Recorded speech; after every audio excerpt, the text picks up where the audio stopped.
All right, Shalom, first and foremost, we give all praises, honor, and glory unto the Most High God, Yahweh, and we do so in the name of His only begotten Son, who the world calls Christ, Yahweh Shai. Brother Chief Priest out of Brother Lawyer, aka the Gorilla Hebrew. You just got to deal with something real quick. Just saw some madness on Facebook. Just cutting, slicing and dicing on Facebook. This Mamzer doctrine, for whatever reason, a lot of people ignorantly believe in it. They don't even understand what they're talking about.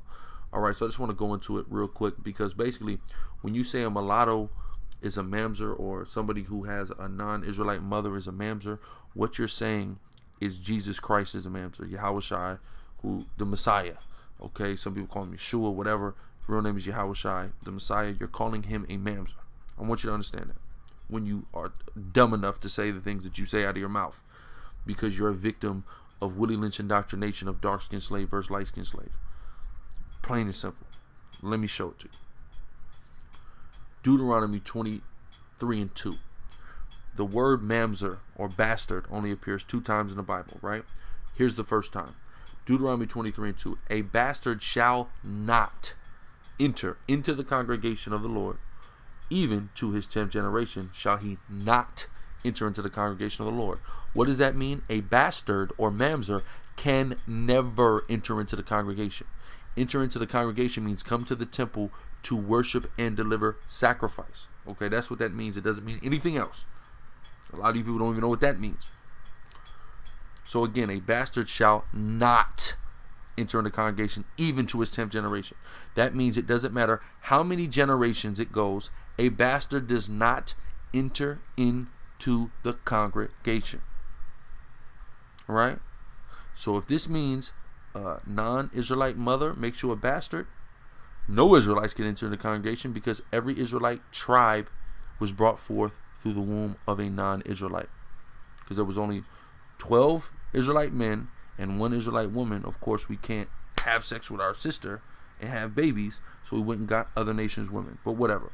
Again, a bastard shall not enter into the congregation of the Lord. Shall not. It doesn't say time. It says even to his 10th generation, meaning it can't happen. Even after 10 generations, that bastard and his descendants cannot enter into the congregation. Shall not. Right? The only other time a bastard is mentioned is the book of Amos. A bastard shall dwell in Ashdod.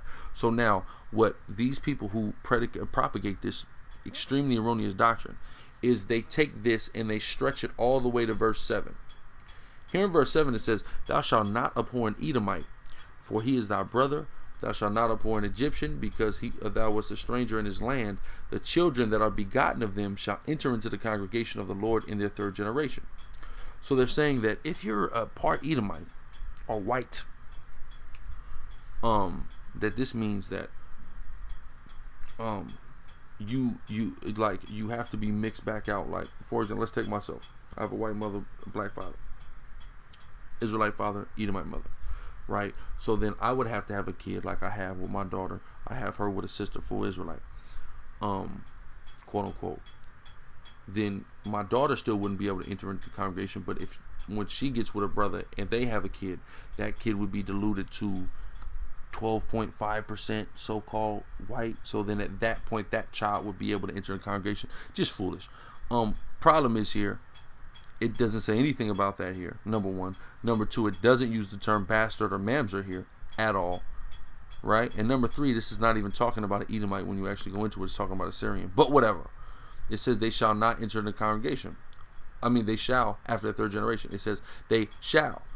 For the bastard, it says they shall not enter in the congregation even to the 10th generation. So this can't be talking about a bastard or a Mamzer or somebody that's mixed, because if a bastard or a Mamzer is somebody that's mixed, they can never enter the congregation even to the 10th generation.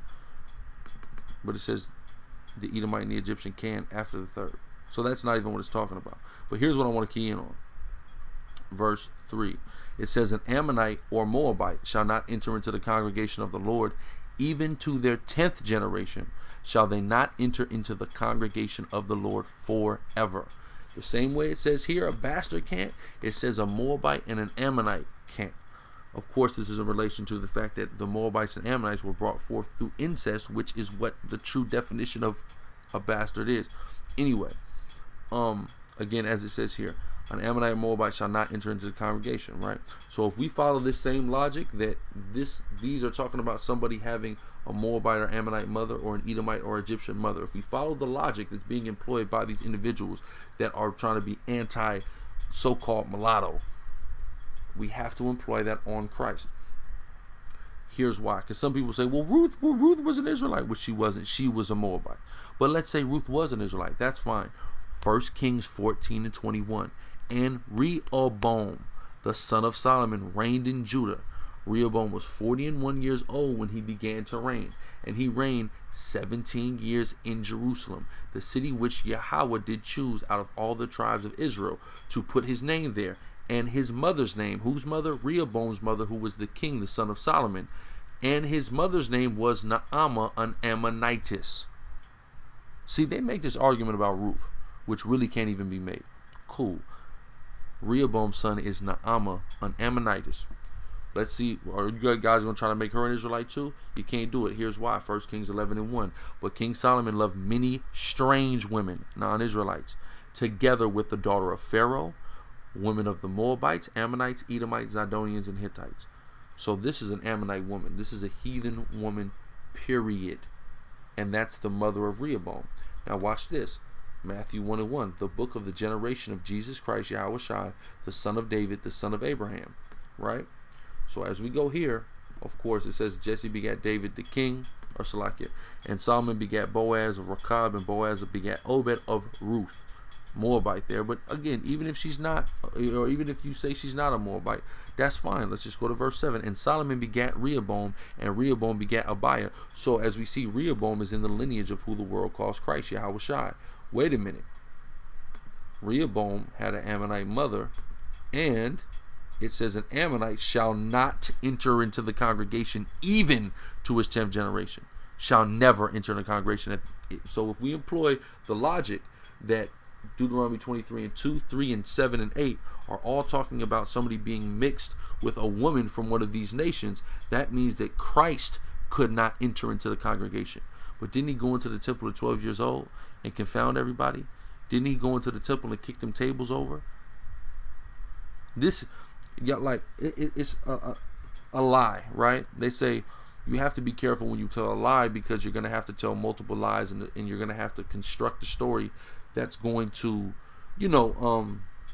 line up as it gets scrutinized, and as we can see, y'all didn't give this enough thought when you invented this doctrine. And really, it's not y'all. Y'all got this doctrine from white people. Okay, the understanding that a Mamzer is the product of a non-Israelite, Israelite man and non-Israelite woman is something that is Talmudic. It's something that comes from Jewish people, right? Because they established descendancy and lineage and genealogy by the mother. Why? Because guys like Herod had Israelite mothers and Edomite fathers. This is where this doctrine comes from, right?